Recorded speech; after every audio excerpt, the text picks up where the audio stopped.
Em Marcos capítulo 11, versículos 11 ao 14, vemos o que Jesus tinha a dizer sobre palavras cheias de fé. Observe como ele usava suas palavras e como elas produziam para ele.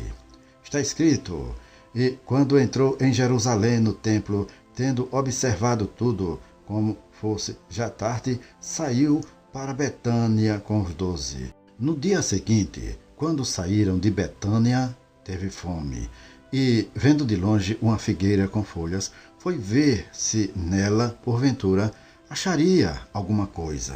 Aproximando-se dela, nada achou, senão folhas, porque não era tempo de figos. Então lhe disse Jesus: Nunca jamais coma alguém fruto de ti. E seus discípulos ouviram isto. Jesus havia ido até a figueira para colher alguns figos e não encontrou nenhum. Então disse: Nunca jamais coma alguém fruto de ti. E simplesmente foi embora. Quando eles voltaram por aquele caminho no dia seguinte, os discípulos chamaram a atenção de Jesus para a figueira. Eles disseram, em outras palavras: As folhas estão secas, aquela coisa morreu desde as raízes. Você percebeu isso, Jesus? Essa é a árvore que você amaldiçoou. Este relato está de acordo com o que está escrito em Marcos, capítulo 11, versículos 20 e 21. Sempre me perguntei por que Jesus amaldiçoou a figueira. Quando eu era criança, pensava que Jesus realmente a tivesse amaldiçoado. Mas a palavra amaldiçoar nessa passagem significa que Jesus falou negativamente à árvore. Observe as palavras que a Bíblia utiliza. Ela diz que ele colocou uma maldição sobre a figueira. Nós cristãos colocamos maldições sobre as pessoas através das palavras da nossa boca. Por exemplo, quando alguém é salvo em um culto e as pessoas dizem: eu já o conheço, ele é salvo todas as vezes que temos um avivamento. Observe bem, ele vai sair daqui e dentro de 3 semanas já terá voltado a pecar. E como era de se esperar, a pessoa volta a pecar. E quando os cristãos que declararam isso veem a concretização de suas palavras, certamente pensam ter recebido uma palavra profética quando era, na verdade, uma palavra de maldição. Esses cristãos são parte do problema. As palavras de sua boca trabalham contra o novo convertido. Em vez de declarar palavras cheias de fé, dizendo: o poder de Deus é suficiente para guardá-lo, o poder de Deus é suficiente para sustentá-lo. O poder de Deus o libertará e ele não vai cair. Eu creio que ele vai ficar firme. Quando falam negativamente, essas pessoas são enganadas pelo maligno e, através das palavras de sua própria boca, acabam derrubando o que Deus está tentando construir. Jesus sabia que havia poder em suas palavras. Quando ele falou à figueira, ela secou e morreu. Diante da surpresa dos discípulos, ele disse: Tende fé em Deus. Versículo 22. Ou tenham o tipo de fé de Deus. Então, no versículo 23, Jesus parou por tempo suficiente para dizer aos seus discípulos como o tipo de fé de Deus opera. Nós precisamos saber como esse tipo de fé funciona. Se você tem fé no seu coração, esse é o tipo de fé de Deus. A Bíblia diz em Romanos capítulo 12, versículo 3, segundo a medida da fé que Deus repartiu a cada um.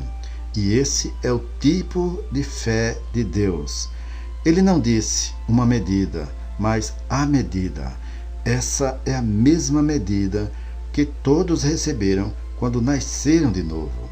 O problema é que alguns não a desenvolveram. A Bíblia nos diz como desenvolver a fé. A fé vem pelo ouvir, e o ouvir pela palavra de Deus. Romanos capítulo 10, versículo 17. O grego literal diz: a fé vem por relato, e esse relato vem de Deus.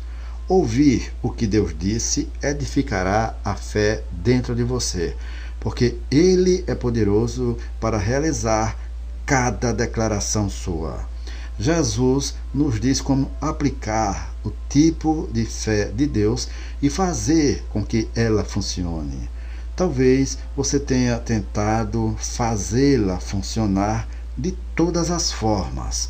Provavelmente você bombardeou as portas do inferno orando repetidamente, mas descobriu que isso não funciona. Vejamos uma coisa que funciona e vamos agir com base nela. Eis o que Jesus disse: porque em verdade vos afirmo que se alguém disser a este monte, ergue-te e lança-te no mar, e não duvidar no seu coração, mas crê que se fará o que diz, assim será com ele. Marcos capítulo 11, versículo 23. Jesus não disse apenas: crê que se fará o que diz a montanha, mas crê que se fará o que diz, ou seja, tudo o que você disser.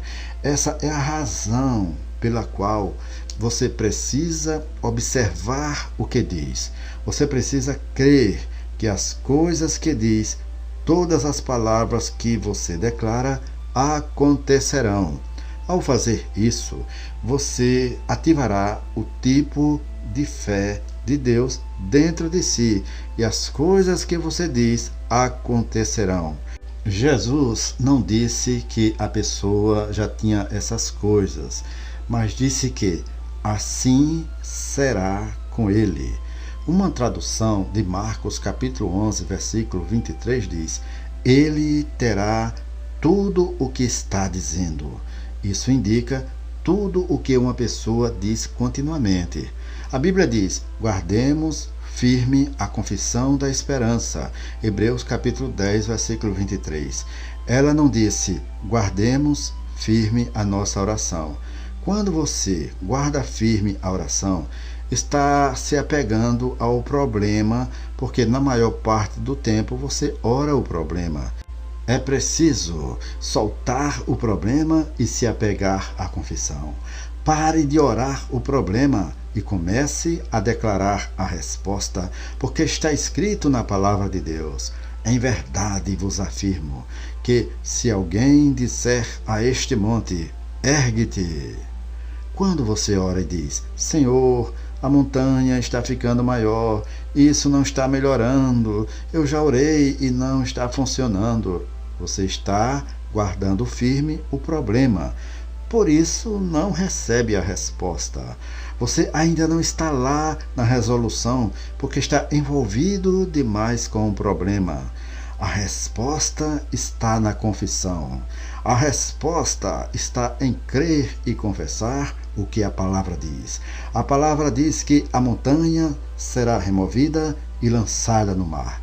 Deveríamos afirmar e confessar isto continuamente. Ou seja, deveríamos dizer: eu agradeço ao Senhor, embora pareça que a montanha está ficando maior, com os olhos da fé, eu a vejo sendo removida em nome de Jesus. Com os olhos da fé, eu a vejo sendo removida. Há poder criativo dentro de você.